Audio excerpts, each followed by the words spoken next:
Bien, empezamos. El Estado federal, entonces. El Estado federal, noten ustedes lo siguiente, pues, ¿no? Como ya estábamos hablando anteriormente, este tipo de organización de Estado lo que permitía, pues, era generar una relación muy importante, poder con el territorio. ¿Cómo se va a gestionar el poder en el territorio? Esa es la gran interrogante. En efecto, los Estados Unidos van a ser los pioneros en la adopción de este sistema, ¿no?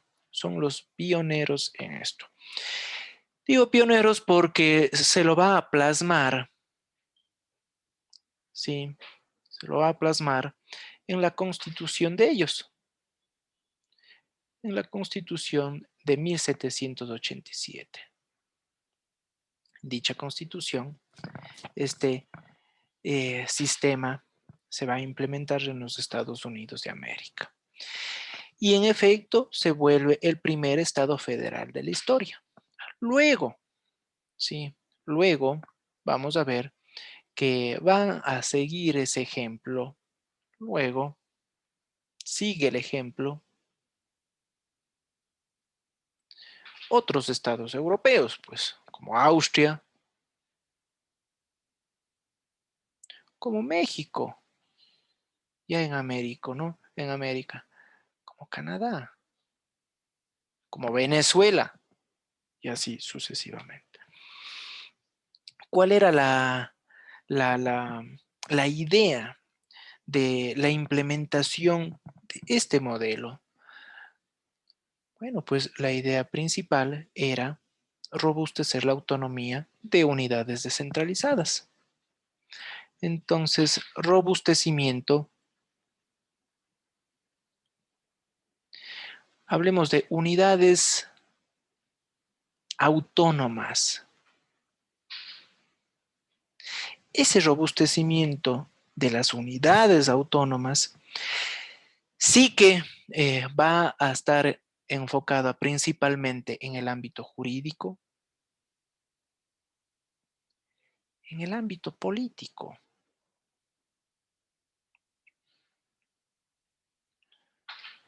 Porque en el ámbito jurídico, nosotros vamos a ver de que va a haber una necesaria coexistencia entre un ordenamiento jurídico nacional, de cobertura nacional, pero también local. Hay el respeto de la estructura jurídica local. Jurídico, político, pero también económico. Va a existir entonces estos tres ejes. Va a existir entonces un necesario robustecimiento de estos tres ejes, pero además el Estado federal va a aplicar eh, este modelo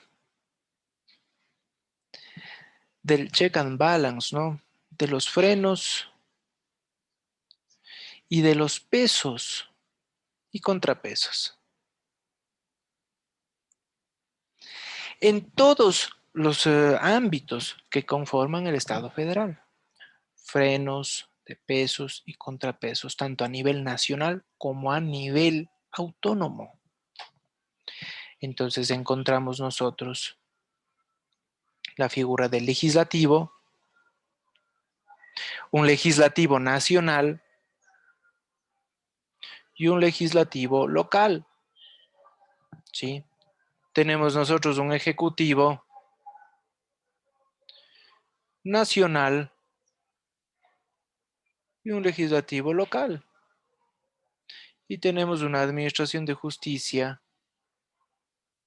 nacional y tenemos local. Entonces, estos frenos, estos pesos y contrapesos, lo que intenta es impulsar, ¿sí? Impulsar el modelo de autonomía. Impulsa la descentralización.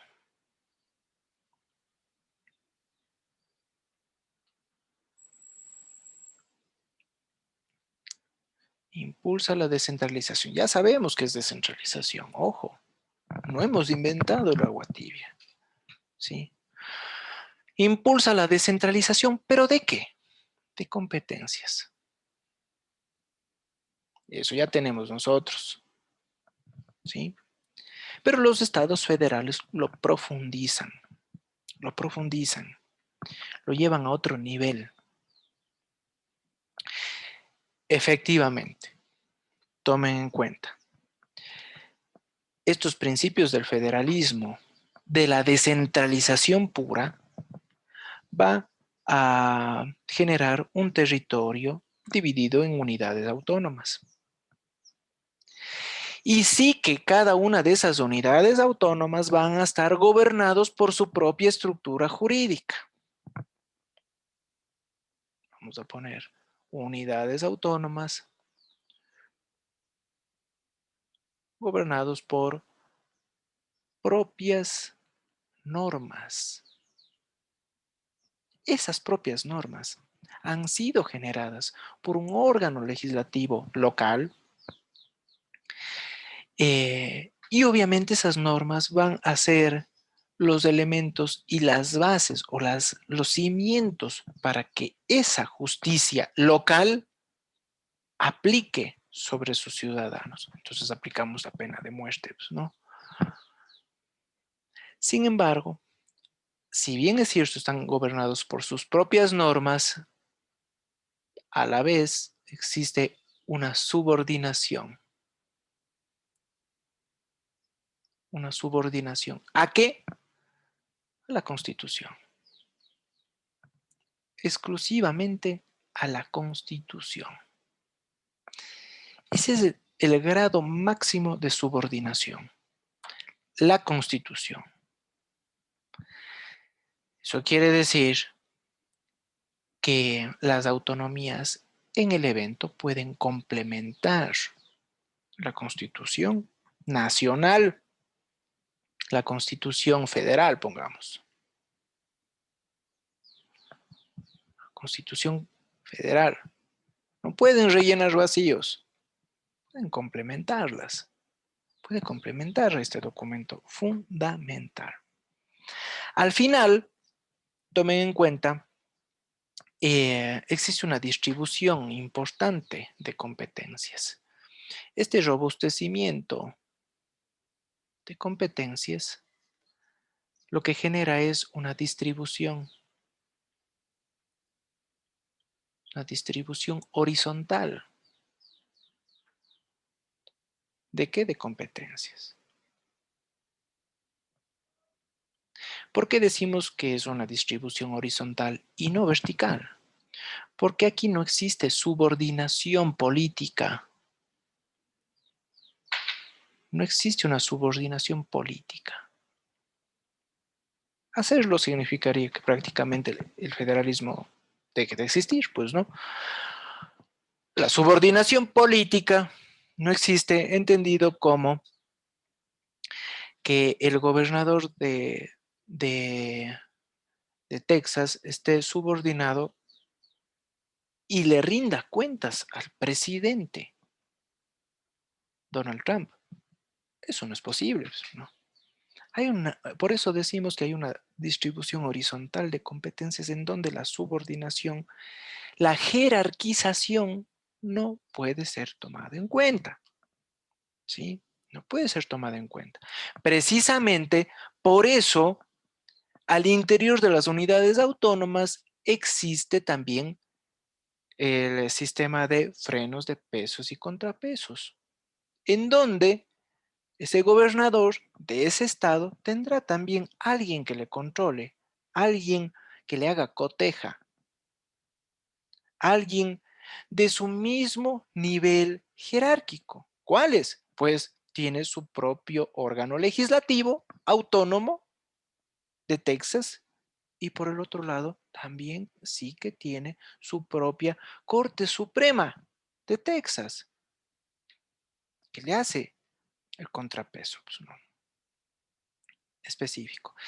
Y ya en cierto tipo de temas constitucionales, ¿sí? La Corte Suprema Nacional le generará control a todos ellos, al legislativo, al ejecutivo y a la justicia estatal. Pero vean ustedes, entonces todo se controla, pues no. Pero aquí tenemos un ámbito muy importante. Voy a poner aquí moraleja de la clase. Fuerte constitucionalismo.